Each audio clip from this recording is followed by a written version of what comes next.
কর্ম এবং ফল। মানুষের স্বভাব হলো এটাই যে তিনি নিজের প্রত্যেক পরিশ্রমের প্রতিফল প্রার্থনা করেন। বেশিরভাগ সময় এই ফলাফলের চিন্তা করতে করতে, কল্পনা করতে করতে উনি কর্ম করতে থাকেন যে আমি এই কাজটা করলে এই ফল পাবো। সেই সব কল্পনা করতে থাকেন যা না তার হাতে আছে, না আছে অধিকার, আর না আছে নিয়ন্ত্রণ। উনি শুধু নিজের কর্ম করতে পারেন। উনি কি ফল পাবেন তা তার হাতে কখনোই নেই। তাই আপনিও শুধুমাত্র কর্ম করতে থাকুন, ফলের চিন্তা করবেন না। মনে রাখবেন, শিকড় এবং শাখা যেভাবে একে অপরের সাথে জড়িয়ে, সেইভাবেই একে অপরের সাথে জড়িয়ে কর্ম এবং ফল। যেরকম কর্ম আপনি করবেন সেরকম ফল আপনি অবশ্যই পাবেন। তাই এই ফলের আশায় কর্মের সময় কখনোই নষ্ট করবেন না, কারণ যে ব্যক্তি সময় নষ্ট করেন, সময় সেই ব্যক্তিকে অবশ্যই নষ্ট করে দেয়। কর্ম করুন নিঃস্বার্থভাবে, ফলের চিন্তা করবেন না, আর আমার সাথে ভালোবেসে বলুন রাধা রাধা। কর্ম এবং ফল। দেখতে গেলে এই সমস্ত ব্রহ্মাণ্ড এই দুইয়ের মাঝেই স্থির হয়ে আছে। মানুষজন কর্ম করেন ভালো ফল লাভের আশায়, আর ভালো ফল লাভের আশায় উনি এটাই ভুলে যান যে উনি যে কর্ম করছেন তা কি করছেন।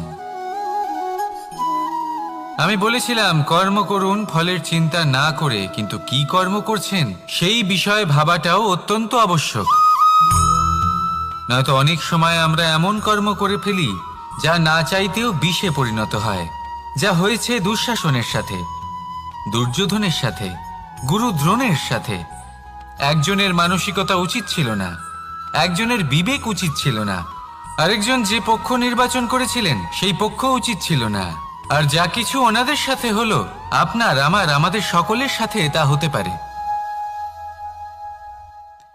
আমি বলেছিলাম কর্ম করুন, ফলের চিন্তা করবেন না, কিন্তু এই কর্মের বিষয়ে বিচার করে দেখাটাও ততটাই আবশ্যক। দেখুন, কর্ম করার উচিত প্রক্রিয়া ফলের চিন্তা না করা, কিন্তু যদি আপনার কর্ম শুভ হয় তাহলে তার ফলও নিয়তি আপনাকেই দেবে। সর্বদা কর্ম করার সময় এটা ভাবুন যে আপনার এই কর্ম এই সংসারকে, এই সমাজকে, আপনার পরিবারকে, আপনার আশেপাশের মানুষজনকে কোন দিশায় নিয়ে যাবে। যদি এটা সবার জন্য মঙ্গলময় হয় তাহলে কর্ম করতে থাকুন।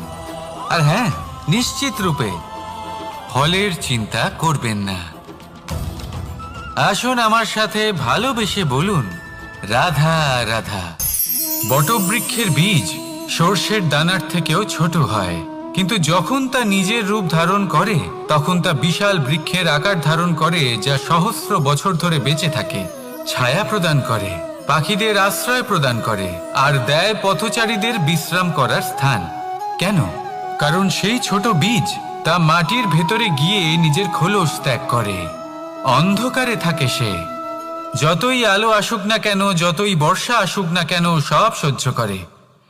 আর তারপরে একটা চারা গাছ অঙ্কুরিত হয়, তারপর ধীর গতিতে একটা বিশাল বৃক্ষতে পরিণত হয়। দেখুন, জীবনে কঠিন সময় আসে, এই জন্য নয় যে আপনি হার মেনে নেবেন, এই জন্য আসে যাতে আপনি ভবিষ্যৎ নির্মাণের জন্য নিজেকে তৈরি করতে পারেন। যদি কঠিন সময়ে আপনি ওই বীজের মতো দৃঢ় হয়ে থাকতে পারেন, তাহলে আপনিও একদিন সেই বিশাল বৃক্ষের মতো নিজের অস্তিত্ব গড়ে তুলতে পারবেন, যা সহস্র বছর পর্যন্ত মনে রাখা হবে। আসুন আমার সাথে ভালোবেসে বলুন রাধা রাধা। এই ব্রহ্মাণ্ড কত বৃহৎ, তাই না? যার সম্মুখে এই পৃথিবীকেও একটা বিন্দুর মতো মনে হয়। আর এই পৃথিবীতে আমরা কে হই, আমাদের আকার কিরকম, আমাদের অস্তিত্বই বা কি? যখন আমরা এভাবে ভাবি তখন মনে হয় আমরা কিছুই নই। তা আমরা যখন কিছুই নই, তাহলে আমরা এত চিন্তা করি কেন? কি ভেবে ভয় পাই? কাকেই বা এত ভয় পাই? কে আমাদের মারতে পারে আর কেই বা আমাদের জন্ম দেবে? আত্মার আসলে না কখনো জন্ম হয় আর না কখনো মৃত্যু। আত্মা শুধুই শরীর বদল করে। আপনি, আমি, আমরা সকলে এই শরীর নয়, আমরা হলাম আত্মা, যা হলো পরম আত্মার পরম অঙ্গ। সেই জন্য মনে রাখবেন, বাইরের কোথাও দেখবেন না, নিজের অন্তরের গভীরে গিয়ে দেখুন, আত্মাকে উপলব্ধি করতে শিখুন। ক্লেশ, ভয়, চিন্তা, এই সব কিছুর থেকে নিজেকে দূরে রাখুন, তাহলেই উপলব্ধি করতে পারবেন পরমাত্মা কে। তাহলে আসুন আমার সাথে ভালোবেসে বলুন, রাধা রাধা। পরিবর্তন এই সংসারের শাশ্বত নিয়ম। কোনো রাজা নেই যিনি চিরকাল রাজা থাকেন, কোনো ধনী ব্যক্তি নেই যিনি চিরকাল ধনী থাকবেন। এই সংসারে সূর্যের স্থান নেওয়ার জন্য চন্দ্রিমার আগমন ঘটে। কোন স্থান যাকে পতিত বলা হয়েছিল সেখানে মহল তৈরি হয়েছে। কোন স্থান যাকে আজ মলিন বলা হয়েছে কাল সেখানে মন্দিরও স্থাপন হতে পারে। কোনো ঋতু চিরকালের জন্য থাকে না, কখনো সময় চিরকাল একরকম থাকে না। আজ যে আপনার কাছে রয়েছে কাল অন্য কারোর ছিল, আজ যে আপনার কাছে রয়েছে কাল তা অন্য কারোর কাছে চলে যাবে। আপনার সাথে কিছু থাকলে তা হলো আপনার কর্ম, কিন্তু সেই কর্মের পরিণামও আপনার নয়। আপনি শুধু কর্ম করুন, বাকি সবকিছুই পরিবর্তনশীল। কিন্তু সেই পরিবর্তনকে দেখে ভয় পাওয়ার প্রয়োজন নেই, তাকে স্বাগত জানান। যদি আপনি হাসি মুখে সেই পরিবর্তনকে স্বাগত জানান, তাহলে এই পরিবর্তনও হাসি মুখে আপনার সাথে থাকবে। আসুন আমার সাথে ভালোবেসে বলুন, রাধা রাধা। সঞ্চয়। মানুষের যখন থেকে বোধবুদ্ধি হয় সঞ্চয় করতে আরম্ভ করে দেন। সঞ্চয় করতে থাকেন ভোজনের, সঞ্চয় অর্থের, সঞ্চয় শক্তির। নিজের জন্য করেন, নিজের পরিবারের জন্য করেন, নিজের স্ত্রীর জন্য করেন, সন্তানের জন্য করেন, সন্তানের সন্তানের জন্যও সঞ্চয় করেন। সঞ্চয় করার জন্য ওনার কাছে অনেক কারণ রয়েছে, কারণ উনি এটা ভাবেন যে এই সঞ্চিত শক্তির জন্য কেউ ওনার কোনো ক্ষতি করতে পারবে না। মানুষ ভুলে যান একটা গুরুত্বপূর্ণ কথা, এই সত্য, উনি এই সংসারে খালি হাতেই এসেছিলেন, আর এখান থেকে ওনাকে খালি হাতেই যেতে হবে। যা এখানকার তা এখানেই থেকে যাবে। আর যদি কিছু ওনার সাথে যায় তা হলো ওনার কর্ম, আর কিচ্ছু নয়। তাই যদি কিছু অর্জন করতে চান তাহলে শুভ কর্ম অর্জন করুন, আত্মশক্তি অর্জন করুন, কারণ পরলোকে এটাই হবে আপনার সম্পত্তি। তাহলে কি এটা আপনি অর্জন করতে চান না? আসুন আর আমার সাথে ভালোবেসে বলুন, রাধা রাধা। সদিচ্ছা। দেখতে গেলে 3 অক্ষরে তৈরি এই শব্দ, কিন্তু সমস্ত ত্রিলোক তার উপরেই আধারিত। আপনি এই সংসারে এসেছেন, তখন অবশ্যই শ্বাস নেবেন, কিন্তু তার বদলে আপনাকে কিছু তো দিতেই হবে। আপনার উপর নির্ভর করছে আপনি কি দেবেন। কি দেবেন এই সংসারকে, এই সমাজকে, নিজের পরিবারকে, আর তার বদলে কি নেবেন? যশ নাকি অপযশ? দেখুন, এক ছিল রাবণ, যে কিনা সমুদ্র পার করল সীতাকে অপহরণ করার জন্য, আর এক ছিলেন রামচন্দ্র, যিনি সমুদ্র পার করেছিলেন, সেতু বানিয়ে গিয়েছিলেন সীতাকে ফিরিয়ে নিয়ে আসার জন্য। দুজনেই সমুদ্র পার করেছিলেন, শুধু পার্থক্য ছিল সদিচ্ছাকে বোঝার, লক্ষ্যের। অনেক মানুষের যাত্রা একরকম হতেই পারে, কিন্তু আনন্দ তখনই লাভ করবেন যখন লক্ষ্য শুভ হবে, মহান হবে। এই লক্ষ্য দিয়ে এই সংসারের কল্যাণ হবে এবং মানুষের সম্মান হবে। যদি আপনার সংকল্প উচিত হয় তাহলে আপনার লক্ষ্য উচিতই হবে, নয়তো শুধুমাত্র বিনাশ হবে। আর উচিত এটাই হবে যে বিনাশের হাত থেকে যেন নিজেকে বাঁচানো যায়, কি বলেন? তাই জীবনে যে লক্ষ্য স্থির করছেন মনে রাখবেন তা যেন শুভ লক্ষ্য হয়। যদি এরকম হয় তাহলে আপনার যাত্রা, আপনার জীবন দুটোই শুভময় হবে। আসুন আর আমার সাথে ভালোবেসে বলুন, রাধা রাধা। সুরক্ষা। এই সুরক্ষা আসলে কি? এটা কি কোনো কবচ নাকি কোনো সীমা? এই সুরক্ষা আসলে অন্য কিছু। আমাদের মাতা পিতা, আমাদের প্রিয়জন, আমাদের বন্ধু, এই সমাজ, আমাদের শুভাকাঙ্ক্ষী, আমাদের আত্মীয়, এনারা সবাই আমাদের জীবনে কোনো না কোনো ভাবে সুরক্ষা দিয়ে থাকেন, একটা কবচ দিয়ে থাকেন কোনো না কোনো রূপে।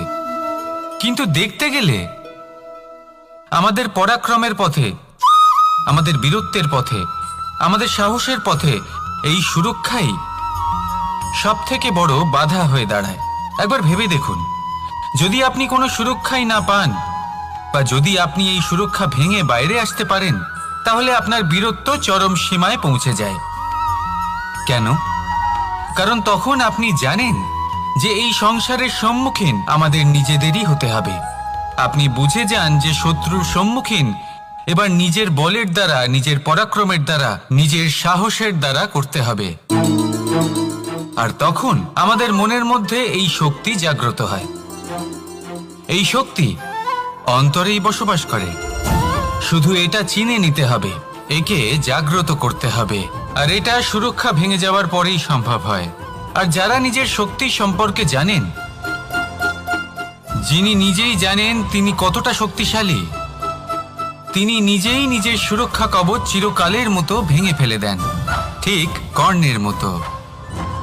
আর তারপরে দেখুন, আপনার পরাজয় হোক বা বিজয়ী হোক না কেন, সেটাই অনেক বড় হয়, সেটাই প্রশস্ত হয়ে থাকে। সেই জন্য ত্যাগ করুন নিজের ভয়কে, নিজের আশেপাশের এই সুরক্ষা চক্রকে ভেঙে ফেলুন আর সম্মুখীন হন এই সংসারের নিজের শত্রুর সম্মুখীন হন। পরাক্রমের এই অঙ্কুর, তা অঙ্কুরিত হওয়ার জন্য বীজের উপরের এই কবচ, এটা ভেঙে যাওয়া অতি আবশ্যক। আসুন আমার সাথে ভালোবেসে বলুন, রাধা রাধা। যখন আমরা হাঁটতে থাকি আর আমাদের পায়ে কাঁটা বিঁধে যায়, তখন মুখ দিয়ে আহ বেরিয়ে আসে, কান্না চলে আসে, আর অনেক সময় অভিশাপও বেরিয়ে আসে। কিন্তু আমরা কি কখনো এটা এইভাবে দেখেছি, এইভাবে ভেবেছি যে আমরা যে পথে চলেছি সেই পথে কাঁটা বিঁধেছে, নাকি আমরা সেই পথ নির্বাচন করেছি যাতে শুধুই কাঁটা রয়েছে? নাকি আমরা এভাবে ভেবে দেখেছি যে এই কাঁটা আমাদের কষ্ট দিতে এসেছে, নাকি এটা আমরাই বিছিয়ে রেখেছিলাম? সাবধান থাকা উচিত ছিল, কারণ কাঁটা বিঁধলে যন্ত্রণা হবে, চিৎকার করে ফেলতে পারি, মুখ থেকে অভিশাপও বেরিয়ে আসতে পারে। কিন্তু এই অভিশাপ শুধুমাত্র আমাদের তরফ থেকে অভিশাপ হয়, সামনের ব্যক্তিটির ওপরও নির্ভর করে। এবার সেই ব্যক্তি যদি এমন হয় যে ফুল আর কাঁটা এই দুই সমানভাবে গ্রহণ করতে পারে, তার কাছে অভিশাপও বরদানে পরিণত হয়। শেষ পর্যন্ত ব্যাপারটা দাঁড়ায় ভাবনা, চিন্তা, দৃষ্টিভঙ্গির ওপর। কারণ আপনার এই ভাবনাই সত্যি হয়ে সামনে আসে। সেই জন্য এই ভাবনা, চিন্তা, মানসিকতাকে গুরুত্ব সহকারে দেখবেন। এই বিবেচনা নিয়ে বিবেচনা করতে শিখুন। আমার কথার অর্থ হলো যে জীবনে যখন এরকম কিছু একটা ঘটবে, তখন ভেবে দেখুন যে এরকম কেন হলো। আপনি কি এমন কোনো কর্ম করেছিলেন যার কর্মফল এটা? এমন কোনো কাজ যা অনুচিত ছিল, অসত্য ছিল, যা অভদ্রতার কারণ ছিল? ভেবে দেখা প্রয়োজন। দেখুন, ইচ্ছে হলো আপনার যে আপনি কি করতে চান, ভাবনা আপনার, সত্য আপনার, জীবন আপনার, সিদ্ধান্ত আপনার। আসুন আর আমার সাথে ভালোবেসে বলুন, রাধা রাধা। সময়, এই সময় আসলে কি? এই সময় একটা সরল রেখা তো কখনোই নয়। সময় হলো একটা চক্র, যেখানে এর আদি সেখানেই হলো এর অন্ত, আর যেখানে তা শেষ হয় সেখান থেকেই তার শুরু হয়। এই সময় একটা অত্যন্ত বিচিত্র চিন্তা, বিচিত্র ভাবনা, একটা বিচিত্র বস্তু যা কেউ বুঝতে পারেন না। এই সময়ের লীলা, এর কোনো প্রমাণ নেই, কোনো জ্ঞান নেই, কোনো পরিমাপ নেই। শুধু এটুকু আমরা জানতে পারি, যেখানে শেষ হবে সেখান থেকে একটা নতুন সূচনাও হবে। যা আজ আপনার কাছে আছে, কাল অন্য কারোর কাছে যাবে, তারপরে তার কাছ থেকেও অন্য কারোর কাছে যাবে, তারপরে তার থেকেও ছিনিয়ে নেওয়া হবে।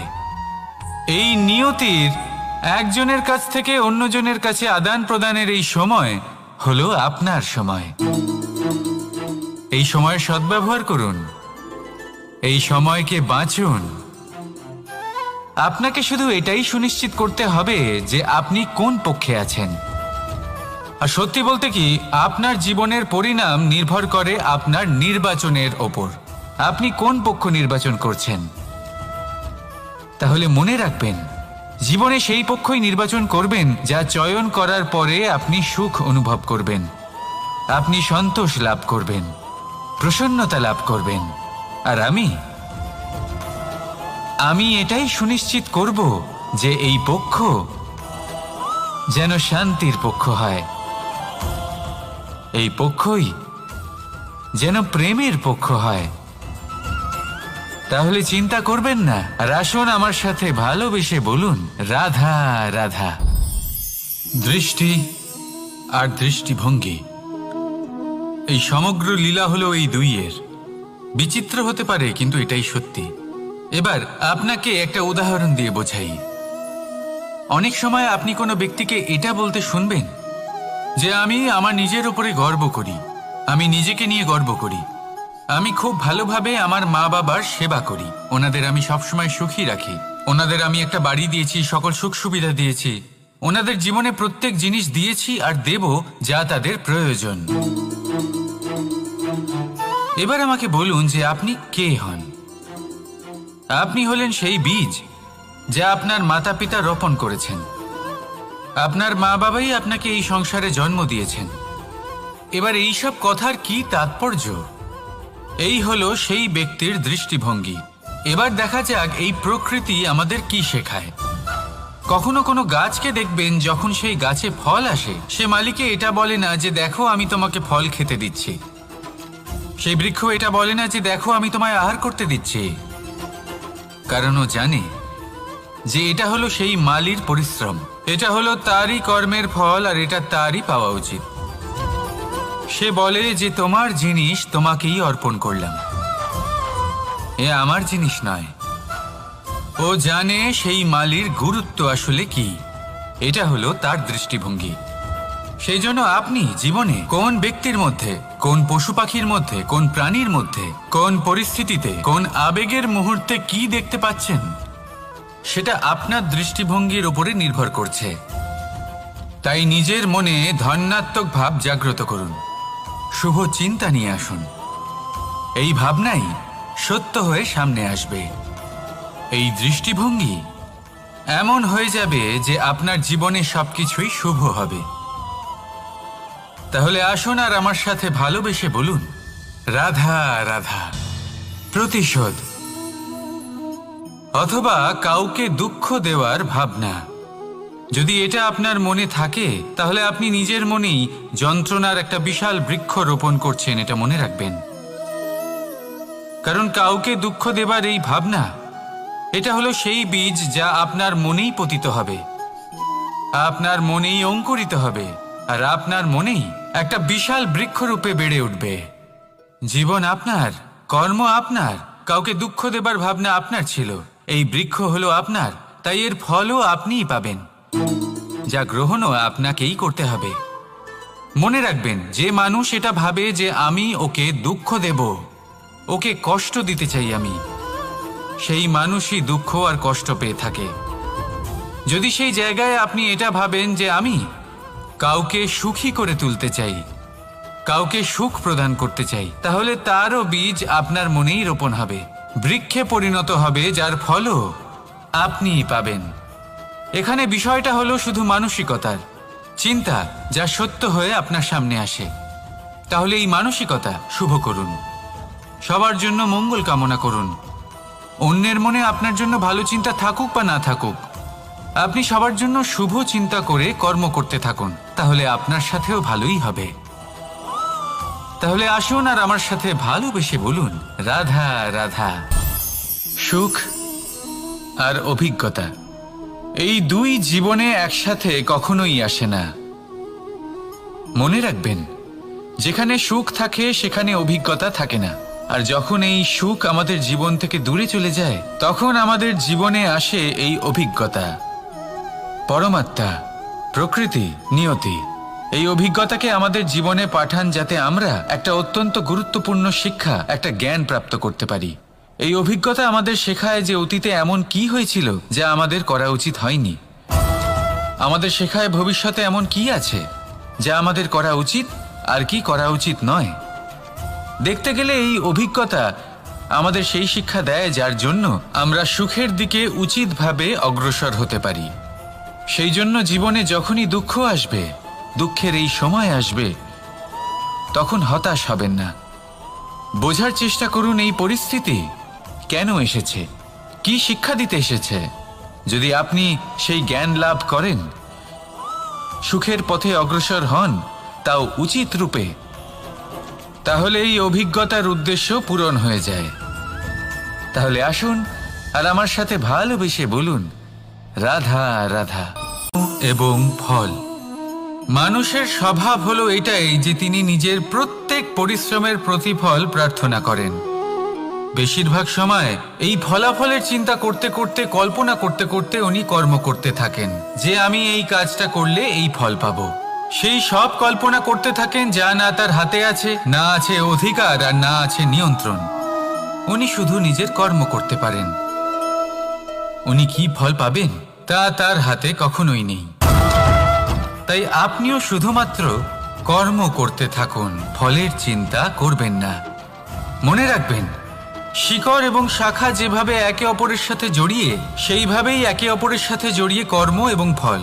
যেরকম কর্ম আপনি করবেন, সেরকম ফল আপনি অবশ্যই পাবেন। তাই এই ফলের আশায় কর্মের সময় কখনোই নষ্ট করবেন না, কারণ যে ব্যক্তি সময় নষ্ট করেন, সময় সেই ব্যক্তিকে অবশ্যই নষ্ট করে দেয়। কর্ম করুন নিঃস্বার্থভাবে, ফলের চিন্তা করবেন না, আর আমার সাথে ভালোবেসে বলুন, রাধা রাধা। কর্ম এবং ফল, দেখতে গেলে এই সমস্ত ব্রহ্মাণ্ড এই দুইয়ের মাঝেই স্থির হয়ে আছে। মানুষজন কর্ম করেন ভালো ফল লাভের আশায়, আর ভালো ফল লাভের আশায় উনি এটাই ভুলে যান যে উনি যে কর্ম করছেন তা কি করছেন। আমি বলেছিলাম কর্ম করুন ফলের চিন্তা না করে, কিন্তু কি কর্ম করছেন সেই বিষয়ে ভাবাটাও অত্যন্ত আবশ্যক। নয়তো অনেক সময় আমরা এমন কর্ম করে ফেলি যা না চাইতেও বিষে পরিণত হয়, যা হয়েছে দুঃশাসনের সাথে, দুর্যোধনের সাথে, গুরু দ্রোণের সাথে। একজনের মানসিকতা উচিত ছিল না, একজনের বিবেক উচিত ছিল না, আরেকজন যে পক্ষ নির্বাচন করেছিলেন সেই পক্ষ উচিত ছিল না। আর যা কিছু ওনাদের সাথে হলো, আপনার, আমার, আমাদের সকলের সাথে তা হতে পারে। আমি বলেছিলাম কর্ম করুন, ফলের চিন্তা করবেন না, কিন্তু এই কর্মের বিষয়ে বিচার করে দেখাটাও ততটাই আবশ্যক। দেখুন, কর্ম করার উচিত প্রক্রিয়া ফলের চিন্তা না করা, কিন্তু যদি আপনার কর্ম শুভ হয়, তাহলে তার ফলও নিয়তি আপনাকেই দেবে। সর্বদা কর্ম করার সময় এটা ভাবুন যে আপনার এই কর্ম এই সংসারকে, এই সমাজকে, আপনার পরিবারকে, আপনার আশেপাশের মানুষজনকে কোন দিশায় নিয়ে যাবে। যদি এটা সবার জন্য মঙ্গলময় হয়, তাহলে কর্ম করতে থাকুন। আর হ্যাঁ, নিশ্চিত রূপে ফলের চিন্তা করবেন না। আসুন আমার সাথে ভালোবেসে বলুন, রাধা রাধা। বটবৃক্ষের বীজ সর্ষের দানার থেকেও ছোট হয়, কিন্তু যখন তা নিজের রূপ ধারণ করে, তখন তা বিশাল বৃক্ষের আকার ধারণ করে, যা সহস্র বছর ধরে বেঁচে থাকে, ছায়া প্রদান করে, পাখিদের আশ্রয় প্রদান করে, আর দেয় পথচারীদের বিশ্রাম করার স্থান। কেন? কারণ সেই ছোট বীজ তা মাটির ভেতরে গিয়ে নিজের খোলস ত্যাগ করে। অন্ধকারে থাকে সে, যতই আলো আসুক না কেন, যতই বর্ষা আসুক না কেন, সব সহ্য করে। আর তারপরে একটা চারা গাছ অঙ্কুরিত হয়, তারপর ধীর গতিতে একটা বিশাল বৃক্ষতে পরিণত হয়। দেখুন, জীবনে কঠিন সময় আসে, এই জন্য নয় যে আপনি হার মেনে নেবেন, এই জন্য আসে যাতে আপনি ভবিষ্যৎ নির্মাণের জন্য নিজেকে তৈরি করতে পারেন। যদি কঠিন সময়ে আপনি ওই বীজের মতো দৃঢ় হয়ে থাকতে পারেন, তাহলে আপনিও একদিন সেই বিশাল বৃক্ষের মতো নিজের অস্তিত্ব গড়ে তুলতে পারবেন, যা সহস্র বছর পর্যন্ত মনে রাখা হবে। আসুন আমার সাথে ভালোবেসে বলুন, রাধা রাধা। এই ব্রহ্মাণ্ড কত বৃহৎ, তাই না? যার সম্মুখে এই পৃথিবীকেও একটা বিন্দুর মতো মনে হয়। আর এই পৃথিবীতে আমরা কে হই, আমাদের আকার কিরকম, আমাদের অস্তিত্বই বা কি? যখন আমরা এভাবে ভাবি তখন মনে হয় আমরা কিছুই নই। তা আমরা যখন কিছুই নই তাহলে আমরা এত চিন্তা করি কেন? কি ভেবে ভয় পাই? কাকেই বা এত ভয় পাই? কে আমাদের মারতে পারে আর কেই বা আমাদের জন্ম দেবে? আত্মার আসলে না কখনো জন্ম হয় আর না কখনো মৃত্যু। আত্মা শুধুই শরীর বদল করে। আপনি, আমি, আমরা সকলে এই শরীর নয়, আমরা হলাম আত্মা, যা হলো পরম আত্মার পরম অঙ্গ। সেই জন্য মনে রাখবেন, বাইরের কোথাও দেখবেন না, নিজের অন্তরের গভীরে গিয়ে দেখুন, আত্মাকে উপলব্ধি করতে শিখুন। ক্লেশ, ভয়, চিন্তা, এই সব কিছুর থেকে নিজেকে দূরে রাখুন, তাহলেই উপলব্ধি করতে পারবেন পরমাত্মা কে। তাহলে আসুন আমার সাথে ভালোবেসে বলুন, রাধা রাধা। পরিবর্তন এই সংসারের শাশ্বত নিয়ম। কোনো রাজা নেই যিনি চিরকাল রাজা থাকেন, কোনো ধনী ব্যক্তি নেই যিনি চিরকাল ধনী থাকবেন। এই সংসারে সূর্যের স্থান নেওয়ার জন্য চন্দ্রিমার আগমন ঘটে। কোন স্থান যাকে পতিত বলা হয়েছিল সেখানে মহল তৈরি হয়েছে। কোন স্থান যাকে আজ মলিন বলা হয়েছে কাল সেখানে মন্দিরও স্থাপন হতে পারে। কোনো ঋতু চিরকালের জন্য থাকে না, কখনো সময় চিরকাল একরকম থাকে না। আজ যে আপনার কাছে রয়েছে কাল অন্য কারোর ছিল। আজ যে আপনার কাছে রয়েছে কাল তা অন্য কারোর কাছে চলে যাবে। আপনার সাথে কিছু থাকলে তা হলো আপনার কর্ম, কিন্তু সেই কর্মের পরিণামও আপনার নয়। আপনি শুধু কর্ম করুন, বাকি সবকিছুই পরিবর্তনশীল। কিন্তু সেই পরিবর্তনকে দেখে ভয় পাওয়ার প্রয়োজন নেই, তাকে স্বাগত জানান। যদি আপনি হাসি মুখে সেই পরিবর্তনকে স্বাগত জানান, তাহলে এই পরিবর্তনও হাসি মুখে আপনার সাথে থাকবে। আসুন আমার সাথে ভালোবেসে বলুন, রাধা রাধা। সঞ্চয়। মানুষের যখন থেকে বোধবুদ্ধি হয় সঞ্চয় করতে আরম্ভ করে দেন। সঞ্চয় করতে থাকেন ভোজনের, সঞ্চয় অর্থের, সঞ্চয় শক্তির। নিজের জন্য করেন, নিজের পরিবারের জন্য করেন, নিজের স্ত্রীর জন্য করেন, সন্তানের জন্য করেন, সন্তানের সন্তানের জন্যও সঞ্চয় করেন। সঞ্চয় করার জন্য ওনার কাছে অনেক কারণ রয়েছে, কারণ উনি এটা ভাবেন যে এই সঞ্চিত শক্তির জন্য কেউ ওনার কোনো ক্ষতি করতে পারবে না। মানুষ ভুলে যান একটা গুরুত্বপূর্ণ কথা, এই সত্য, উনি এই সংসারে খালি হাতেই এসেছিলেন আর এখান থেকে ওনাকে খালি হাতেই যেতে হবে। যা এখানকার তা এখানেই থেকে যাবে। আর যদি কিছু ওনার সাথে যায় তা হলো ওনার কর্ম, আর কিচ্ছু নয়। তাই যদি কিছু অর্জন করতে চান তাহলে শুভ কর্ম অর্জন করুন, আত্মশক্তি অর্জন করুন, কারণ পরলোকে এটাই হবে আপনার সম্পত্তি। তাহলে কি এটা আপনি অর্জন করতে চান না? আসুন আর আমার সাথে ভালোবেসে বলুন, রাধা রাধা। সদিচ্ছা। দেখতে গেলে 3 অক্ষরে তৈরি এই শব্দ, কিন্তু সমস্ত ত্রিলোক তার উপরেই আধারিত। আপনি এই সংসারে এসেছেন, তখন অবশ্যই শ্বাস নেবেন, কিন্তু তার বদলে আপনাকে কিছু তো দিতেই হবে। আপনার উপর নির্ভর করছে আপনি কি দেবেন। কি দেবেন এই সংসারকে, এই সমাজকে, নিজের পরিবারকে, আর তার বদলে কি নেবেন? যশ নাকি অপযশ? দেখুন, এক ছিল রাবণ, যে কিনা সমুদ্র পার করলো সীতাকে অপহরণ করার জন্য, আর এক ছিলেন রামচন্দ্র, যিনি সমুদ্র পার করেছিলেন, সেতু বানিয়ে গিয়েছিলেন সীতাকে ফিরিয়ে নিয়ে আসার জন্য। দুজনেই সমুদ্র পার করেছিলেন, শুধু পার্থক্য ছিল সদিচ্ছাকে বোঝার, লক্ষ্যের। অনেক মানুষের যাত্রা একরকম হতেই পারে, কিন্তু আনন্দ তখনই লাভ করবেন যখন লক্ষ্য শুভ হবে, মহান হবে। এই লক্ষ্য দিয়ে এই সংসারের কল্যাণ হবে এবং মানুষের সম্মান হবে। যদি আপনার সংকল্প উচিত হয় তাহলে আপনার লক্ষ্য উচিতই হবে, নয়তো শুধুমাত্র বিনাশ হবে। আর উচিত এটাই হবে যে বিনাশের হাত থেকে যেন নিজেকে বাঁচানো যায়, কি বলেন? তাই জীবনে যে লক্ষ্য স্থির করছেন মনে রাখবেন তা যেন শুভ লক্ষ্য হয়। যদি এরকম হয় তাহলে আপনার যাত্রা, আপনার জীবন দুটোই শুভময় হবে। আসুন আর আমার সাথে ভালোবেসে বলুন, রাধা রাধা। সুরক্ষা। এই সুরক্ষা আসলে কি? এটা কি কোনো কবচ, নাকি কোনো সীমা? এই সুরক্ষা আসলে অন্য কিছু। আমাদের মাতা পিতা, আমাদের প্রিয়জন, আমাদের বন্ধু, এই সমাজ, আমাদের শুভাকাঙ্ক্ষী, আমাদের আত্মীয়, এনারা সবাই আমাদের জীবনে কোনো না কোনোভাবে সুরক্ষা দিয়ে থাকেন, একটা কবচ দিয়ে থাকেন কোনো না কোনো রূপে। কিন্তু দেখতে গেলে আমাদের পরাক্রমের পথে, আমাদের বীরত্বের পথে, আমাদের সাহসের পথে এই সুরক্ষাই সব থেকে বড় বাধা হয়ে দাঁড়ায়। একবার ভেবে দেখুন, যদি আপনি কোনো সুরক্ষাই না পান, বা যদি আপনি এই সুরক্ষা ভেঙে বাইরে আসতে পারেন, তাহলে আপনার বীরত্ব চরম সীমায় পৌঁছে যায়। কেন? কারণ তখন আপনি জানেন যে এই সংসারের সম্মুখীন আমাদের নিজেদেরই হতে হবে। আপনি বুঝে যান যে শত্রুর সম্মুখীন এবার নিজের বলের দ্বারা, নিজের পরাক্রমের দ্বারা, নিজের সাহসের দ্বারা করতে হবে। আর তখন আমাদের মনের মধ্যে এই শক্তি জাগ্রত হয়। এই শক্তি অন্তরেই বসবাস করে।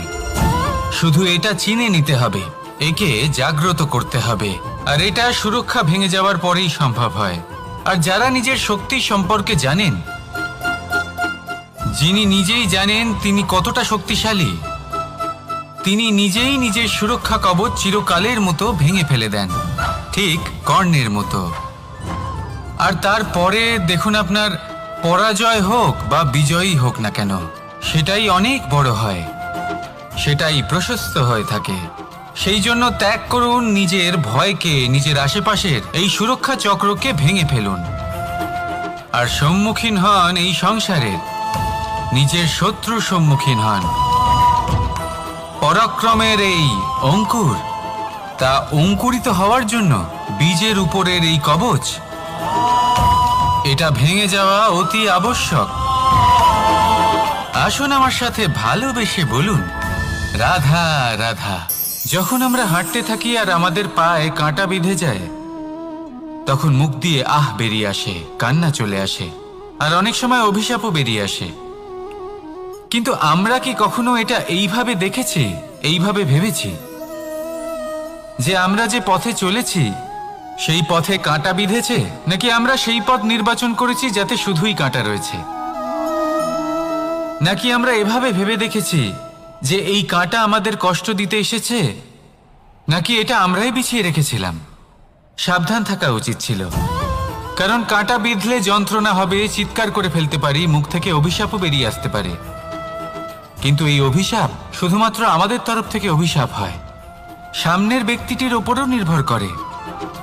এবার সেই ব্যক্তি যদি এমন হয় যে ফুল আর কাঁটা এই দুই সমানভাবে গ্রহণ করতে পারে, তার কাছে অভিশাপও বরদানে পরিণত হয়।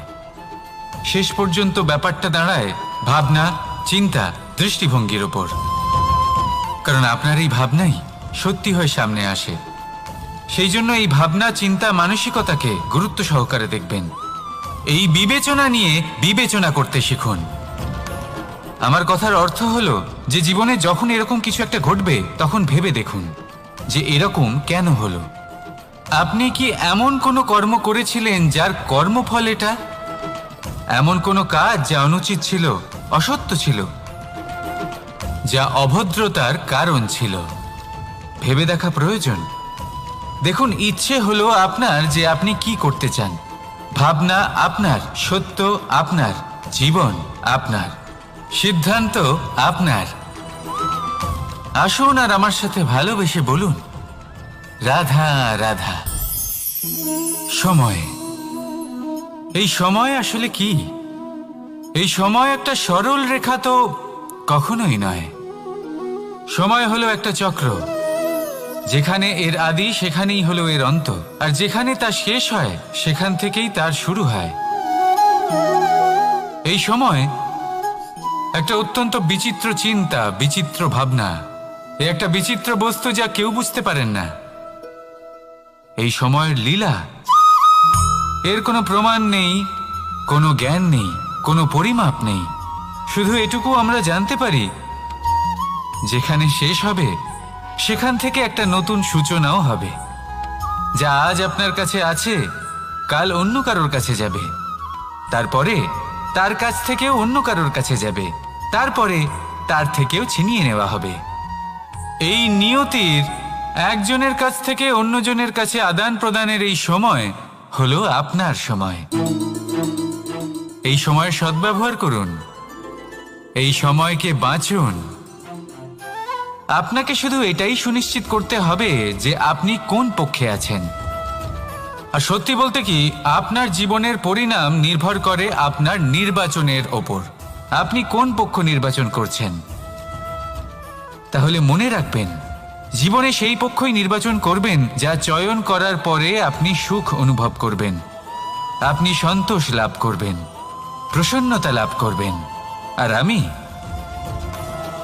আমি এটাই সুনিশ্চিত করব যে এই পক্ষ যেন শান্তির পক্ষ হয়, এই পক্ষই যেন প্রেমের পক্ষ হয়। তাহলে চিন্তা করবেন না, আর আসুন আমার সাথে ভালোবেসে বলুন, রাধা রাধা। দৃষ্টি আর দৃষ্টিভঙ্গি, এই সমগ্র লীলা হলো এই দুইয়ের। বিচিত্র হতে পারে, কিন্তু এটাই সত্যি। এবার আপনাকে একটা উদাহরণ দিয়ে বোঝাই। অনেক সময় আপনি কোনো ব্যক্তিকে এটা বলতে শুনবেন যে আমি আমার নিজের উপরে গর্ব করি, আমি নিজেকে নিয়ে গর্ব করি, আমি খুব ভালোভাবে আমার মা বাবার সেবা করি, ওনাদের আমি সবসময় সুখী রাখি, ওনাদের আমি একটা বাড়ি দিয়েছি, সকল সুখ সুবিধা দিয়েছি, ওনাদের জীবনে প্রত্যেক জিনিস দিয়েছি আর দেব যা তাদের প্রয়োজন। এবার আমাকে বলুন যে আপনি কে হন। আপনি হলেন সেই বীজ যা আপনার মাতা পিতা রোপণ করেছেন। আপনার মা বাবাই আপনাকে এই সংসারে জন্ম দিয়েছেন। এবার এইসব কথার কি তাৎপর্য? এই হলো সেই ব্যক্তির দৃষ্টিভঙ্গি। এবার দেখা যাক এই প্রকৃতি আমাদের কি শেখায়। কখনো কোনো গাছকে দেখবেন, যখন সেই গাছে ফল আসে, সে মালিকে এটা বলে না যে দেখো আমি তোমাকে ফল খেতে দিচ্ছি। সেই বৃক্ষ এটা বলে না যে দেখো আমি তোমায় আহার করতে দিচ্ছি, কারণ ও জানে যে এটা হলো সেই মালির পরিশ্রম, এটা হলো তারই কর্মের ফল, আর এটা তারই পাওয়া উচিত। সে বলে যে তোমার জিনিস তোমাকেই অর্পণ করলাম, এ আমার জিনিস নয়। ও জানে সেই মালির গুরুত্ব আসলে কি। এটা হলো তার দৃষ্টিভঙ্গি। সেই জন্য আপনি জীবনে কোন ব্যক্তির মধ্যে, কোন পশু পাখির মধ্যে, কোন প্রাণীর মধ্যে, কোন পরিস্থিতিতে, কোন আবেগের মুহূর্তে কি দেখতে পাচ্ছেন, সেটা আপনার দৃষ্টিভঙ্গির উপরে নির্ভর করছে। তাই নিজের মনে ধন্যাত্মক ভাব জাগ্রত করুন, শুভ চিন্তা নিয়ে আসুন। এই ভাবনাই সত্য হয়ে সামনে আসবে। এই দৃষ্টিভঙ্গি এমন হয়ে যাবে যে আপনার জীবনে সবকিছুই শুভ হবে।